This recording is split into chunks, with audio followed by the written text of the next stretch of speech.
पहली बार इस गांव में हम भी आए हैं, तो आप तमाम लोगों को मैं पूरी युवा टीम छिंदवाड़ा जिले में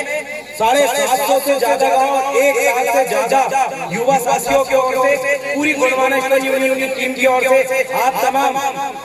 गौंड समुदाय,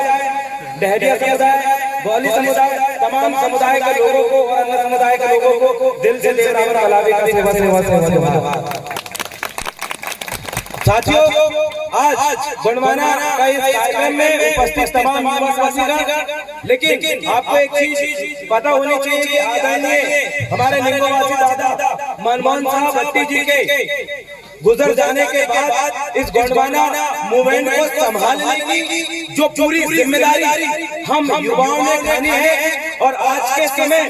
पूरे छिंदवाड़ा में कहीं पर भी अगर इस एसटी, एससी और इस ओबीसी समुदाय के साथ कोई भी अभी अन्याय होता है तो कोई पार्टी का व्यक्ति खड़ा हो या न हो, अगर हम युवा साथियों तक अगर आवाज पहुंचती है तो चाहे वो थाने का मैटर हो, चाहे वो किसी भी व्यक्ति का मैटर हो, ये युवा साथी जरूर वहां पर पहुंचते हैं और न्याय के अंतिम तक हम लड़ने का काम करते हैं। सगा साथियों,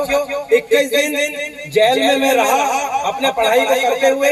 सिर्फ इसलिए कि एक थाना प्रभारी मैडम ने एक गरीब परिवार की एक बेटी को लात मार दी थी शादी के समय, उसकी शादी हो रही थी, उसी दिन मैडम वहाँ घुस के उनके साथ बदतमीजी करी थी, तो उसी को लेकर उस बेटी को न्याय दिलाने के लिए हमारी पूरी युवा टीम ने आंदोलन करी और षड्यंत्र पूर्वक हमारे कुछ लोगों ने धोखा दे दिए थे, जिसकी वजह से हम 2 युवा साथी 21 दिन छिंदवाड़ा जेल में रहे। लेकिन फिर भी हमने इस मूवमेंट को, आंदोलन को पीछे नहीं छोड़ा। हमने देखा आपके इस अगरवाड़ा के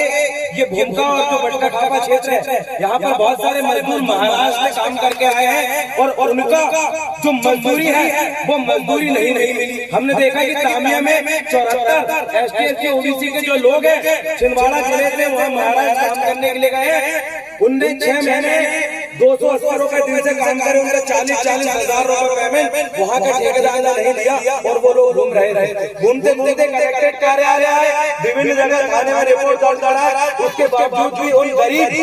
तबके के उन लोगों को उनके 40,000 रुपए, 74 परिवार को 40-40 हजार रुपए जो उनका मजदूरी था वो नहीं दिया गया। तो सगा साथियों, इस अवसर पर उन लोगों ने तमाम पार्टी के नेतागणों के सामने भी अपने घुटने टेके, उन्होंने मदद मांगी, लेकिन इस समय भी बहुत सारी समस्या फेस करते उन लोगों को किसी ने मदद नहीं किया। लेकिन मुझे गर्व है, मेरी युवा टीम पे गर्व है कि ऐसे गरीब तबके के लोग जिनका न कोई नेता का, न कोई सरकारी अधिकारी कर्मचारी उनकी आवाज नहीं बन पाते, उनकी मदद नहीं बन पाते, ऐसे समय हमारे युवा साथी उनके साथ मौजूद था समय पे और उनकी मदद किया। और आज से जिला कलेक्टर से लेकर भोपाल तक, दिल्ली तक हमने उनको ऑनलाइन शिकायत के माध्यम से और न्यूज जन जन तक आवाज बताया और उनको उनकी जो मजदूरी है दिलाने के लिए बड़ी आवाज उठाई। ये हमारी उपलब्धि है। सगा साथियों, इस प्रकार से तमाम काम छिंदवाड़े से लेकर आपके अगरवाड़ा हो चाहे चौराई हो, हम देखते हैं कई जगह ये गरीब तबके के गांव के लोग जब इनके घर में किसी न किसी प्रकार का अत्याचार और अन्याय होता है, जब ये थाना जाते हैं तो थाने में भी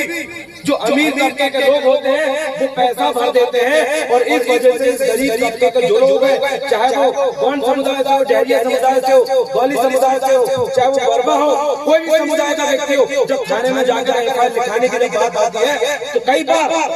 उसकी आवाज को अनसुनी कर दिया जाता है, थाने में एफआईआर करने नहीं दी जाती। इस कंडीशन में बहुत सारे लोगों से मदद लेता है, लेकिन फिर भी जिस समय उसका कोई मदद नहीं कर पाता, जिस समय उसको न्याय नहीं मिल पाता, तो कोई उपस्थित हो या ना हो, लेकिन हमारी जो गाँव हम टीम बना रहे हैं, वो टीम उस व्यक्ति की जाकर उस समय मदद करके अगर थाने में एफआईआर नहीं लिखा जाती तो 40 से 50 युवा साथी जाकर वहाँ पर लोगों को न्याय दिलाकर आगे जाकर एफआईआर लिखवाने का काम करते हैं। ऐसा काम हमारी युवा टीम कर रही है। पूरे अगरवाड़ा से लेकर पूरे छिंदवाड़ा जिले में 750 से ज्यादा गाँव में हमारी टीम काम कर रही है और वो मुख्यतः ये जो एसटी, एससी, ओबीसी का जो समुदाय है जो पूरी तरीके से अपनी संस्कृति और बोध भूल चुका है, यहाँ पर बहुत सारे सियाने बैठे हुए हैं, सियाने बुजुर्ग बैठे हुए हैं। मैं आपसे ये सवाल करना चाहता हूँ कि जब भी अगर बौली समुदाय में ही हम देखें, जब शादी विवाह की अगर बात आती है तो उस बौली समुदाय में भी एक गोत्र होती है। गोत्र मिलाते हुए हम शादी करते हैं। अगर मेरी गोत्र कुछ अलग है तो सामने वाले समधी की गोत्र अलग होती है, तब हमारा सारा संबंध स्थापित होता है, तब जाकर हम शादी विवाह का रिश्ता बढ़ाते हैं। लेकिन आज वर्तमान समय में हमारी जो आने वाली जनरेशन है वो उस गोत्र व्यवस्था को भूल चुकी है। जैसे हम गौंडों में भी गौंड समुदाय में भी अगर मेरी भलावी गोत्र व्यवस्था है, मैं भलावी हूँ तो मैं उनके में परतेती में तुमड़ा में शादी करता है। लेकिन आज के समय जो हमारी आने वाली पीढ़ी है वो ये गोत्र भूलते हुए आपस में बराबर एक से गोत्र समुदाय में शादी कर लेती है, जिस वजह से हमारी सामाजिक व्यवस्था नष्ट हो रही है, जिस वजह से हमारे लोग काका का, मामा का, बुआ का, फूफा का जो रिश्ता होता है वो रिश्ता खत्म होने की कगार पर है। इसलिए तमाम समुदाय के लोगों से मैं ये कहना चाहता हूँ, बताना चाहता हूँ, अगर हमारे रिश्ते नाते जिंदा है, हमारी गोत्र व्यवस्था जिंदा है तो हमारी पहचान जिंदा है। जब बात आती है गोत्र व्यवस्था को जानने की, चाहे वो डहरिया समुदाय हो, डहरिया समुदाय में भी ये गोत्र व्यवस्था होती है। आपसे मैं एक प्रश्न करना चाहता हूँ, मैं गौली समुदाय के लोगों से, डहरिया समुदाय के लोगों से, गौंड समुदाय के लोगों से और बर्मा समुदाय के जो सियाने हैं, जो युवा, उनसे प्रश्न करना चाहता हूँ, जब आपकी गोत्र की गणना की बात आती है, मैं भलावी हूँ, मेरी गोत्र भलावी है, अगर ऐसे ये गोत्र किसने बनाया या टोटल गोत्र कितनी है, अगर इसका मैं आंकड़ा पूछूं तो आपको जवाब कौन देगा?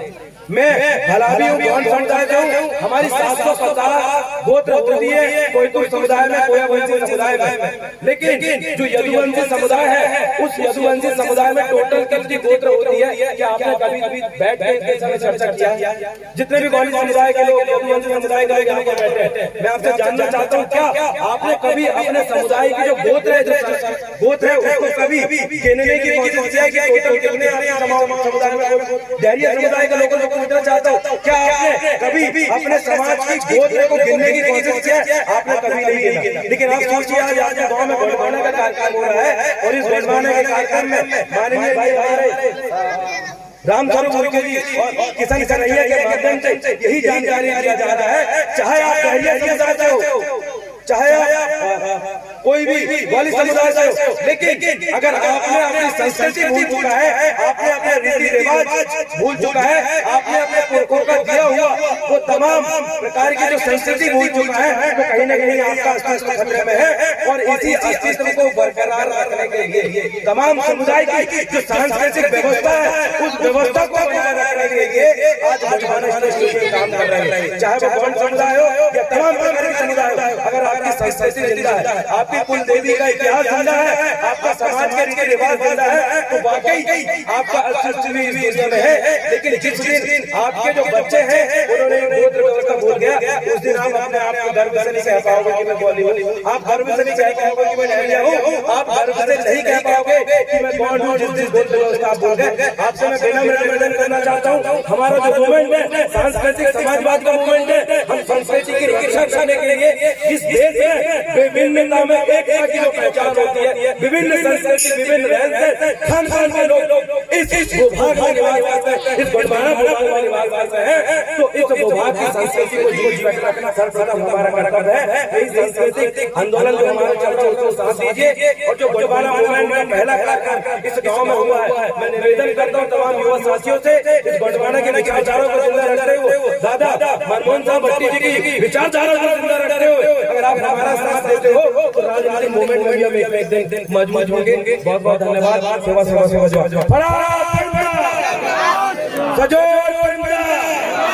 सेवा